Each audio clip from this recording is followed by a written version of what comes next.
Yo, let's go. I'm back, baby. Welcome back to ADG Rap Sports Games Network. It's your boy ADG, Can't the Gamer. You might say, man, for a guy who couldn't talk a couple of days ago, you sound pretty good right now. I think that always happens to me. Like when I go through that initial selective mutism that I have, and then like when I come out of it, I guess also because I'll be excited and just be overjoyed that I can speak again, that I be the way that I am. Well, you may see still hear, like I said, it's summertime. I always like to remind you guys about this.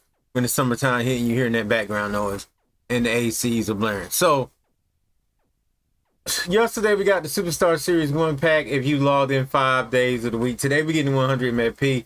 I'm not here to talk about none of that. I'm just here to talk about the Bloodline Packs mainly and the state of the game.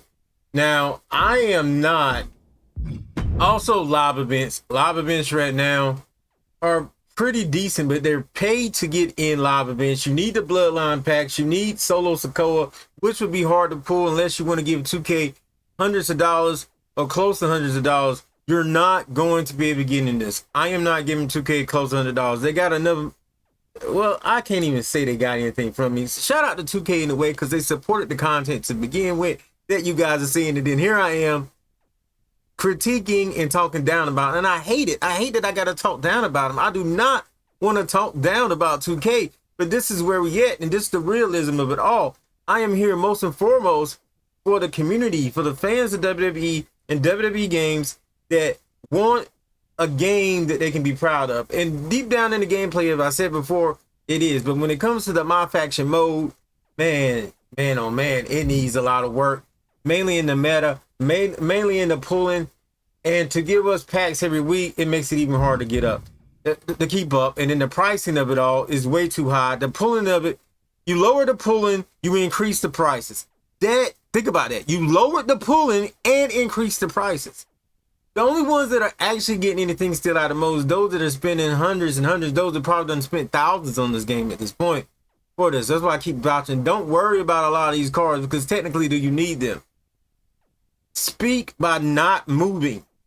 Okay? That's what I'm doing. In a way, some people say I probably ruined the show because I'm obsessed with Alexa Bliss. I have not moved on from using my MFP since then. But you got the event, Big Jim, big problem. You probably have to fight him if you have any Bloodline cards. You got 3 letters, 3 words, TLC. I'm not sure this is up against, but I could go in here. Go here and look at the rules.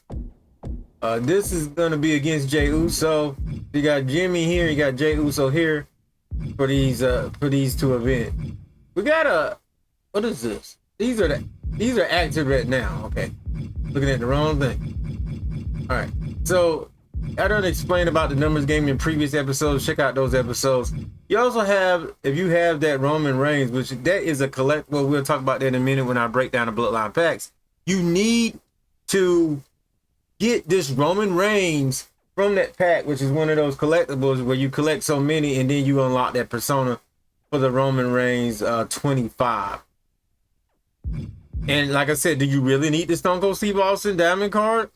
Do you really need it? I think mainly you probably will want that alternate attire that updates Roman Reigns, which should be sold, in my opinion, in a DLC pack that comes with what you can use in MyFaction as well. That's the way I think they should do it. But, you know, who am I? I'm just a guy who plays MyFaction about every day.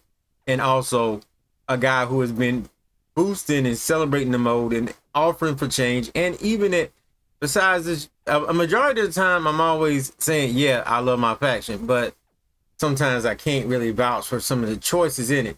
So coming up in the live events, we got more Naomi events. She is a superstar of the month. Naomi knocks off Nia right here. Flashes with this one-of-kind rival. There's only one Nia Jax. You can get the Naomi card here. And then you have the Ruby Naomi here. And then after you get that Ruby Naomi, of course, y'all should know the name of the game by now. In this event, you get a chance to get that Naomi. And then after you get the Amethyst Naomi, you got a chance to get the top Diamond Naomi, which is a 91. Now, some may say, yeah, I want these diamond cards, and you want these diamond cards. Why? So you can go to the live events and be cheesed by somebody who's going to just be using submission and a turbo controller. What's the point? They're gonna just use submission and a turbo controller against you. You know it. We all know it. Some of you guys watching right now, you are the same ones that are doing it, and you know I'm telling the truth. What's the point? If that's all you're gonna do, pull out a submission with a diamond umaga. What's the point? What's the point? Now, for live events, I kind of get it if you want to continue your collection and things like that. But outside of that, do you really need it? I've been vouching for just doing this. Faction Wars, because with Faction Wars you can get, and a lot of people in the community is doing this, you got a better chance here and a better chance to grind. You grind through once or twice, you definitely have enough for a top tier Ruby card after going through it once or twice. Usually by the end of one run you'll have enough if you do it the right way. Now you may not have enough for some of these bosses, but you do it one time, you'll have enough. Now I am grinding now to get my hands on these bosses. They're still locked, so I got to go through them again. That's why I went ahead and spent my money on, I think I spent it on Julia. Plus I wanted a stronger Julia because I love Julia. She's my heart and soul, baby. So in doing this too, you'll gain MFP. I'd rather just go through this, unlock whatever. Even if you just pulling off the bottom of this, man. Slowly but surely, you're gonna get your card numbers up, and you won't think. I'm gonna tell you, a lot of people don't think about this.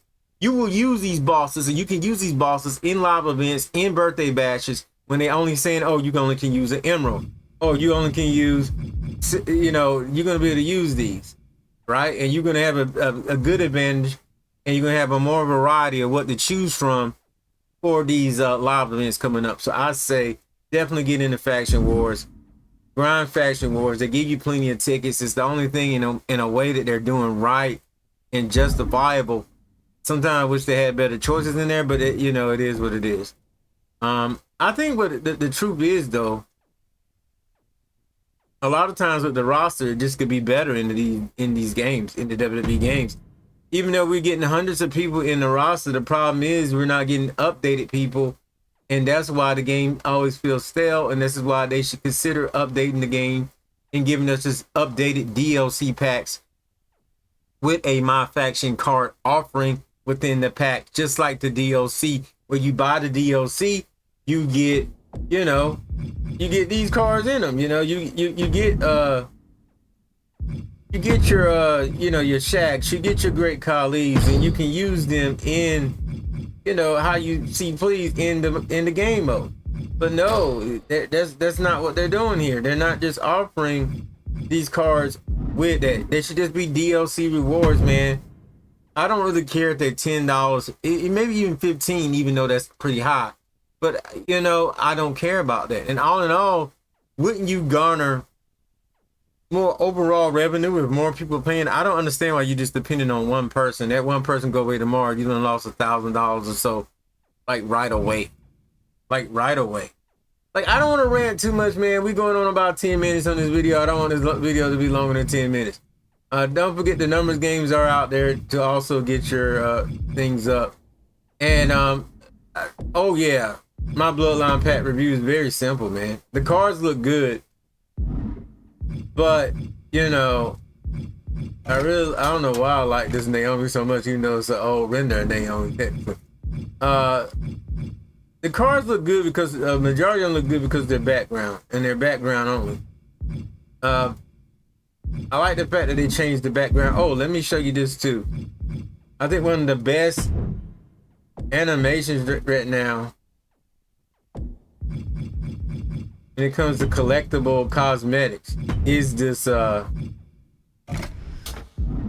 me look at it.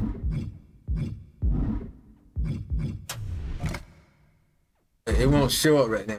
I thought that thing was animated. I could have swore that thing was animated when I saw somebody else use it. I don't think it's just a tree. I thought for sure that thing was animated. Did it change overnight? Because I was sure that thing was animated. And that's another close look at the Roman Reigns card. Probably the best card out of there because it's just using a in-game type of rendering effect. Why am I looking at Legends? Because I was trying to remember what was in this. So there you have it, man. The Bloodline package is okay. It is some of the best looking cards. If you like Bloodline, people are gonna be into it. But outside of that, do you really need it? I understand wanting the Roman Reigns. I want them too, but I'm not spending, man. Think about this, man. You're paying for things that next year is just gonna be a part of the game anyway.